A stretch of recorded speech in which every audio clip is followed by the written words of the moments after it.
लेकिन जब तक मोहब्बत के इमाम अहमद रजा खान की मोहर ना लगे बात मानने के लायक नहीं होती। हुजूर दीवाने आपके हैं तो बात कबीरदास की क्यों माने?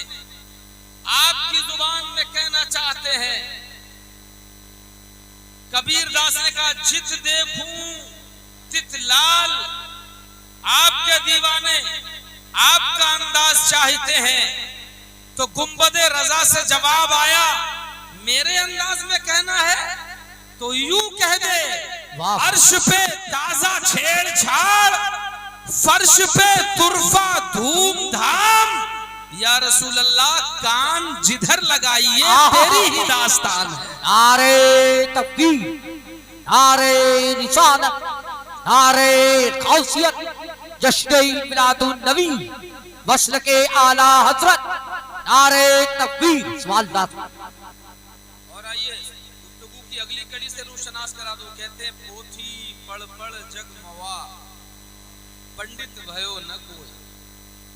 समझ में आ रही है? अगर समझ के ताले खुल गए हो और अगर आप समझने लगे तो इंशाअल्लाह कुछ समझा सकूंगा और बड़ा मुफीद समझा सकूंगा। मगर शर्त यह है कि आप बोल के बताते रहिए कि आपको समझ में आ रही है। कब पोथी पढ़ पढ़ जग मुआ, पंडित भयो न कोई। पोथी कहते हैं संस्कृत में किताबों को, बोले कितनी किताबें पढ़ लो, पूरी संसार की किताबें पढ़ लो, लेकिन पोथी पढ़ पढ़ जग मुआ, पंडित भयो न कोई। ढाई आखर प्रेम के पढ़े सो पंडित होए। ढाई आखर प्रेम के कितने? ढाई अक्षर प्रेम के, यानी कितनी किताबें पढ़ा हुआ हो, कितना ही काबिल हो, कितना ही विद्वान हो, कितना ही फाजिल हो, कितना ही आलिम हो, कितना ही फहामा हो, कितना ही अल्लामा हो, कितना ही डिग्रियों वाला हो या डिप्लोमे वाला हो, लेकिन जब तक उसके हृदय में प्रेम नहीं बसता तब तक वो मानव कहलाने के लायक नहीं होता। प्रेम, और जिसे हिंदी में प्रेम कहते हैं, इसी को हम उर्दू वाले इश्क और मोहब्बत कहते हैं। तो जरा मैं टेस्ट लेके देखता हूँ। इश्क मोहब्बत, इश्क मोहब्बत, आला हजरत, आला हजरत, इश्क मोहब्बत, इश्क मोहब्बत, आला हजरत, आला हजरत। जुबान हिंदी जरूर है लेकिन समझ में आ गया कि बात इश्क और मोहब्बत की है। ढाई आखर प्रेम के पढ़े सो पंडित होए, और बात इश्क वाले इश्क की हो और इमाम इश्क मोहब्बत की ना हो। जी जी वाह। बात मोहब्बत की हो और इमाम मोहब्बत की ना हो तो बात में मजा ही कहां पैदा होता। ऐ आला हजरत, ढाई अक्षर प्रेम को ये दीवाने आपकी जुबान में सुनना चाहते हैं तो गुंबदे रजा से जवाब आया मेरी जुबान में कहना है तो यूं कह ले, ऐ इश्क तेरे सदके जलने से छूटे सस्ते, जो आग बुझा देगी वो आग लगाई है। वाह वाह वाह। नारे तकबीर, नारे रिसालत, नारे गौसियत, जश्न मिलादुन नबी, वस्ल के आला हजरत।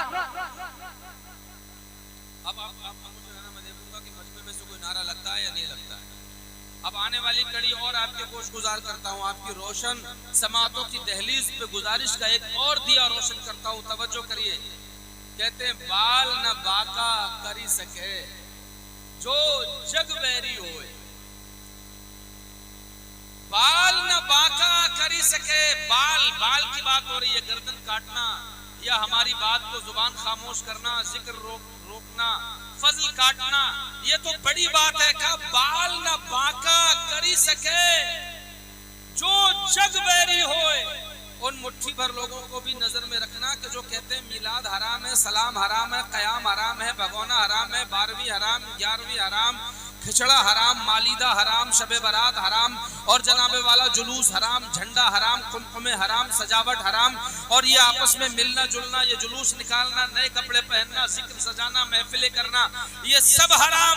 तो उन्हें बता दो जनाब तुम तो सिर्फ मुट्ठी भर हो, और पहले तो जुलूस छोटा निकलता था, जब से हराम कहने वाला हराम खोर मैदान में आया है जुलूस की लंबाई और ज्यादा बढ़ गई है। पहले तो सुन्नी के घर पे एक ही झंडा लहराता था, मगर जब से झंडे को हराम कहने वाले आए, चारों कोनों पे सुन्नी के घर के झंडा नजर आने लगा। पहले तो एक ही भगोना बिरयानी का बनता था, मगर जब से हराम कहने वाला आया, 12-12 भगोने बिरयानी के भरे जाने लगे। पहले तो जनाबे वाला सिर्फ एक ही लड़ी कुमकुमे की लगाई जाती थी, जब से हराम करने वाले, हराम कहने वाले हराम के पिल्ले मैदान में आए, तब से सुन्नी का पूरा घर अंदर और बाहर कुमकुमों से जगमगाता हुआ नजर आता है।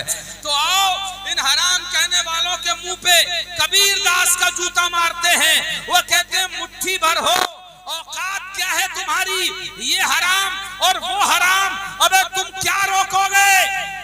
बाल न बांका कर सके, जिक्र रोकना तो बड़ी दूर की बात। बाल ओनली वन हियर, बाल न बांका कर सके, जो जग बेड़ी होए मुट्ठी भर हो। यहाँ जग की बात हो रही है, जग दुनिया बेरी हो जाए, दुनिया नफरत करने लगे। क्यों? बाल न बांका कर सके, जो जग बेरी होए। क्यों? जाको राखे साइया, क्या बात है, जरा जोर, जाको राखे साइया, मार सके ना कोई।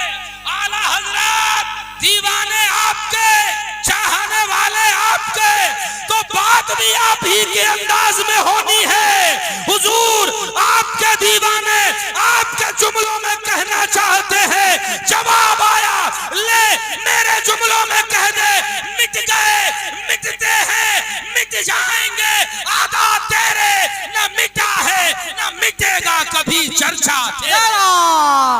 नारे तकबीर, नारे रिसालत, नारे गौसियत, जश्न मिलादुन नबी, सरकार की याबत, आका की याबत, मसलके आला हजरत ख्वाजा का हिंदुस्तान, फैज़ाने साजिबिया हुजूर। खामोशी से सुनोगे, मैंने कहा था मजमे में से नारा लगना चाहिए। है कोई नारा लगाने वाला जियाला, तो मजमे में से खड़े होकर नारा लगाए। अल्लाह अकबर, या रसूल अल्लाह, या गौस,